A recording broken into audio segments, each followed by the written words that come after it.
Hey guys, welcome to my YouTube channel. आज हम पढ़ेंगे कोशिका चक्र और कोशिका विभाजन। कोशिका चक्र क्या होता है? चक्र यानी सेल साइकिल। जैसे मतलब घड़ी होती है, क्लॉक में पूरा 12 घंटे में एक चक्कर पूरा होता है, वैसे ही एक कोशिका को बनने में जितना टाइम लगता है तो उसका एक साइकिल बनाते हैं पूरा चक्र, वो भी पूरे 24 घंटे का होता है, तो उसे हम बोलते हैं कोशिका चक्र। यानी जहाँ से स्टार्ट हुआ वहीं पे आके ख़त्म हो जाता है, तो उसे हम कोशिका चक्र बोलते हैं। और कोशिका विभाजन क्या होता है? Cell division. यानी एक कोशिका से दो कोशिकाएं, 2 से 4 वैसे बनती है, तो उसे हम बोलते हैं कोशिका विभाजन। कोशिका का टूट के विभाजित हो जाना, अलग अलग हो जाना। अब हम देखते हैं कि सभी जीव, चाहे सबसे बड़ा ही क्यों ना हो, जीवन का प्रारंभ एक कोशिका से करता है। हमने लास्ट चैप्टर में पढ़ा था कि जो रुडोल्फ विर्चोव था, साइंटिस्ट था रुडोल्फ विर्चोव, 1855 में 1855 में उसमें एक सिद्धांत दिया था जिसको बोलते हैं ओमनी सेलुला ई सेलुला। यानी जो भी नई कोशिकाएं हैं वो अपनी पुरानी कोशिकाओं से ही बनती है। तो इस प्रकार एक बड़े जीव का निर्माण करती है। कैसे एक कोशिका से इतने बड़े जीव का निर्माण होता है? तो वो पॉसिबल होता है कोशिका विभाजन के द्वारा। वृद्धि एवं जनन सभी कोशिकाओं का ही नहीं, सभी सजीवों की विशेषता है। वृद्धि और जनन, कोशिका वृद्धि कैसे करती है और जनन कैसे करती है? वो सेल डिवीजन के द्वारा ही होता है, और ये सभी सजीवों का एक विशेषता है। सभी कोशिकाएं 2 भागों में विभाजित होकर जनन करती है, जिसमें प्रत्येक पैतृक कोशिका विभाजित होकर 2 नई संतति कोशिका का निर्माण करती है। समसूत्री विभाजन में ऐसा होता है कि एक ये कोशिका है, फिर ये 2 कोशिकाएं विभाजित होकर 2 कोशिकाएं बन जाएगी। इसको हम डॉटर सेल बोलेंगे, इसको पेरेंट सेल बोलेंगे। ये नवनिर्मित संतति कोशिकाएं स्वयं वृद्धि एवं विभाजन कर पाती है। इसमें जो भी लक्षण होंगे वो पहले वाली कोशिकाओं के होंगे। जैसे ये काम करती है वैसे ही ये पूरा काम अपना करेगी। एक पैतृक कोशिका और इसकी संतति वृद्धि एवं विभाजन के बाद नई कोशिकीय जनसंख्या का निर्माण करती है, और इसी प्रकार पूरा एक ये बड़ा जीव का निर्माण करती है। दूसरे शब्दों में इस प्रकार की वृद्धि व विभाजन के कई चक्रों के बाद एक कोशिका से ऐसी संरचना का निर्माण होता है जिसमें कई लाख कोशिकाएं होती है। जैसे एक मनुष्य होता है तो उसमें बहुत सारी लाखों कोशिकाएं होती है, और ये विभाजन के द्वारा ऐसे पॉसिबल होता है। अब हम पढ़ेंगे कोशिका चक्र। कोशिका चक्र आपको बताया कि पूरा एक साइकिल होता है, जहाँ से स्टार्ट होता है वहीं पे आके ख़त्म होता है। तो कोशिका विभाजन सभी जीवों के लिए एक अत्यंत महत्वपूर्ण प्रक्रिया है। बिल्कुल सही है। एक कोशिका विभाजन के दौरान डीएनए प्रतिकृति व कोशिका वृद्धि होती है।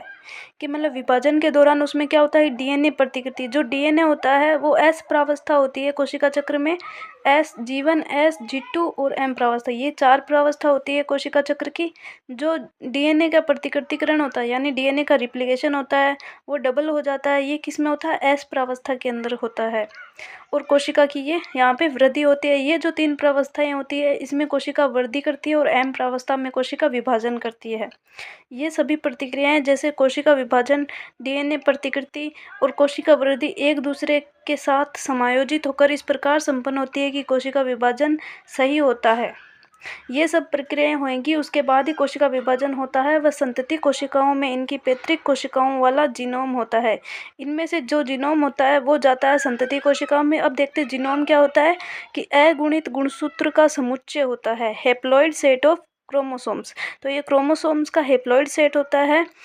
जो एक कोशिका होती है, बाद में उसमें वो डिप्लॉइड हो जाता है। वह संतति कोशिकाओं में इसकी पैतृक कोशिकाओं वाला जीनोम होता है। जीनोम आपको समझ आ गया होगा। आगे क्या है कि इसकी कोशिका चक्र की जो डेफिनेशन है वो है कि घटनाओं का ये अनुक्रम जिसमें कोशिका अपने जीनोम का द्विगुणन यानी डबल व अन्य संघटकों का संश्लेषण और तत्पश्चात विभाजित होकर 2 नई संतति कोशिकाओं का निर्माण करती है, इसे ही कोशिका चक्र कहते हैं। इम्पोर्टेंट है, याद रखनी है। यद्यपि कोशिका वृद्धि कोशिकीय द्रव्य वृद्धि के संदर्भ में एक सतत प्रक्रिया है, जिसमें डीएनए का संश्लेषण कोशिका चक्र की किसी एक विशिष्ट अवस्था में होता है। तो ये कौन सी अवस्था में होता है? डीएनए का संश्लेषण होता है एस प्रावस्था में। यहाँ पे भी बताया था डीएनए प्रतिकृति और डीएनए संश्लेषण यहाँ पे एक ही है। कोशिका विभाजन के दौरान प्रतिकृति गुणसूत्र या फिर प्रतिकृति डीएनए, जो डीएनए का रिप्लिकेशन हो वो जटिल घटनाक्रम के द्वारा संतति केंद्रकों में वितरित, जो आगे संतति केंद्रक बनते हैं 2, उनमें वितरित हो जाता है एक एक में, और फिर ये सारी घटनाएं आनुवंशिक नियंत्रण के द्वारा यानी केंद्र के द्वारा ही ये सब नियंत्रित होता है और दो संतति अलग अलग कोशिकाएं बन जाएगी। केंद्र का विभाजन हो गया यहाँ पे। ये जो दो गुणसूत्र है इसको बोलते हैं अगुणित गुणसूत्र। 23 गुणसूत्र है तो अगुणित है और बाद में डिप्लॉइड हो जाएगा तो इसे हम बोलेंगे डिप्लॉइड में 46 गुणसूत्र होंगे। ऐसे ही बहुकोशिकीय जीव का निर्माण होता है। दोनों गुणसूत्र मिलकर शुक्राणु और अंडाणु बाद में निषेचन करेंगे, फर्टिलाइजेशन, और उससे जाइगोट बनेगा। उसी के बाद में बाकी कोशिकाएं ये विभाजित होकर और कोशिका बनाएगा और उससे बहुकोशिकीय जीव का निर्माण होगा। जो एक कोशिकीय अमीबा है उसमें क्या होता है कि विभाजन ही उसका जनन का प्रकार होता है। विभाजन हुआ मतलब उसने जनन कर लिया, 2 अमीबा बन गए। अब जो एक कोशिका विभाजन है ये 3 प्रकार का होता है, समसूत्री विभाजन, अर्धसूत्री विभाजन और असूत्री विभाजन। इसे माइटोसिस, मियोसिस और फिजन बोलते हैं। फिजन हमने पहले भी देखा था, माइटोकॉन्ड्रिया और हरित लवक में फिजन से ही कोशिका का विभाजन होता है। समसूत्री विभाजन किसमें होता है? इसका उदाहरण है कायिक कोशिका, सोमेटिक सेल, जैसे हमारी त्वचा, बाल, नाखून होते हैं तो सब में ये समसूत्री विभाजन होता है। और जैसे अर्धसूत्री विभाजन कहाँ पे होता है? अंडाणु, शुक्राणु, अंडाणु और शुक्राणु यानी ओवम और स्पर्म में ये अर्धसूत्री विभाजन होता है। माइटोकॉन्ड्रिया, हरित लवक में फिजन देख ही लिया, जिसको एमाइटोसिस भी बोलते हैं। तो समसूत्री विभाजन क्या है कि वह विभाजन जिसमें बनने वाली संतति कोशिका में गुणसूत्रों की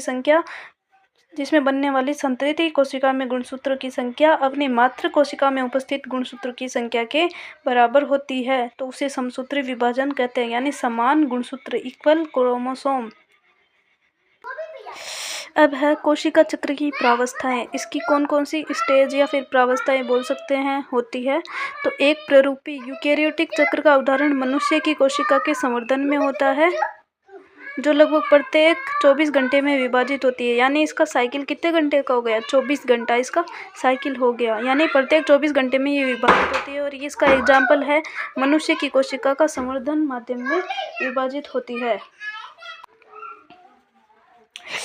जो ये संवर्धन माध्यम में होती है उसमें जो तैयारी करने में कोशिका को 23 घंटे लगते हैं, यानी 95% टाइम लग गया। और विभाजन में कितना टाइम लगेगा? 1 घंटा लगता है। विभाजन में पूरा सिर्फ 1 घंटा लगता है, 5% इसका टाइम लगता है। यीस्ट की कोशिका को 90 मिनट लगते हैं और जीवाणु की कोशिका को 20 मिनट लगते हैं विभाजन करने में।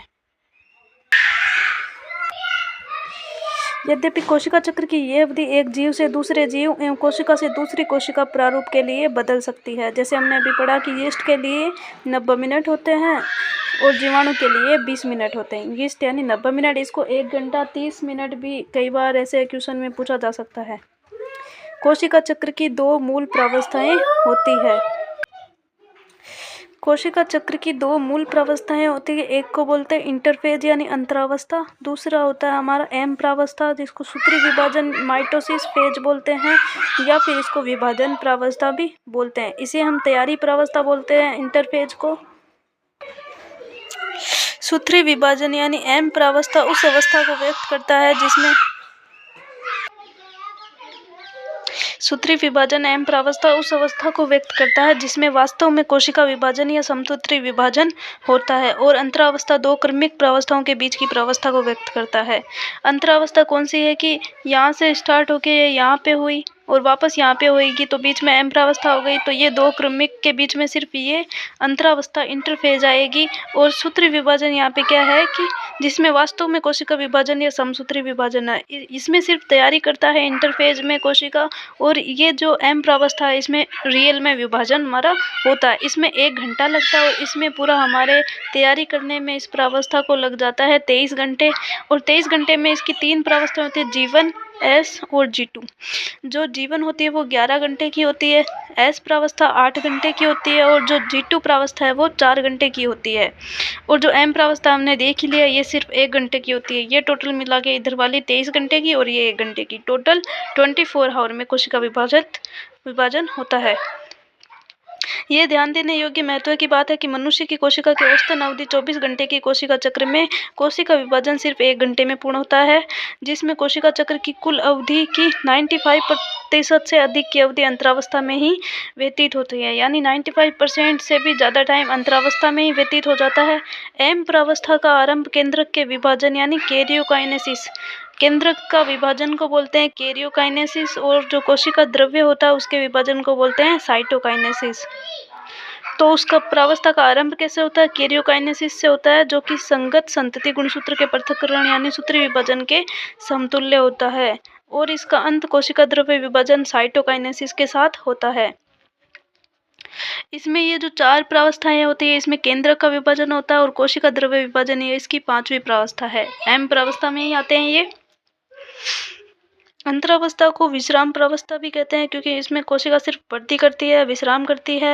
ये वह प्रावस्था है जिसमें कोशिका विभाजन के लिए तैयार होती है तथा इस दौरान क्रमबद्ध तरीके से कोशिका वृद्धि एवं डीएनए का प्रतिकृतिकरण दोनों होते हैं। इसमें कोशिका वृद्धि होती रहती है और साथ में डीएनए का प्रतिकृतिकरण होता है, जो कि एस प्रावस्था में होता है। ये जो डायग्राम है, इससे आप पूरा कोशिका से चक्र सेल साइकिल समझ सकते हैं। अगर इससे समझ नहीं आ रहा तो आप ये डायग्राम देख सकते हैं, आप इसका स्क्रीनशॉट ले सकते हैं।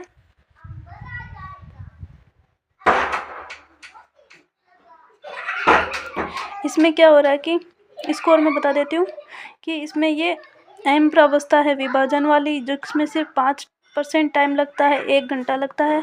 और ये जीवन प्रावस्था, एस प्रावस्था, और ये G2 प्रावस्था, इसमें 11, इसमें 8 और इसमें 4 घंटे लगते हैं।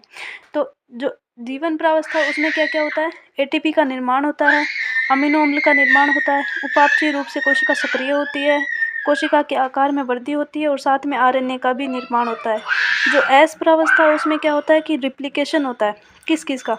डीएनए का प्रतिकृति, हिस्टोन प्रोटीन डबल होती है, तारककाय डबल हो जाते हैं, ये बहुत इंपॉर्टेंट है इसमें। और जो लास्ट हमारी है G2 प्रावस्था इंटरफेज की, उसमें एटीपी प्रोटीन का निर्माण होता है, एंजाइम का निर्माण होता है और ट्यूबुलिन प्रोटीन, ये भी हमारी इम्पोर्टेंट है, इसको याद रखना है। बाद में एम प्रावस्था आई गई तो उसमें अलग 5 प्रावस्थाएं हो गई, 4 तो वो हो गई हमारी प्रोफेज, मेटाफेज, एनाफेज, टीलोफेज, और बाकी लास्ट में हमारी कोशिका द्रव्य का विभाजन होता ही है। Okay guys, thank you. Okay bye.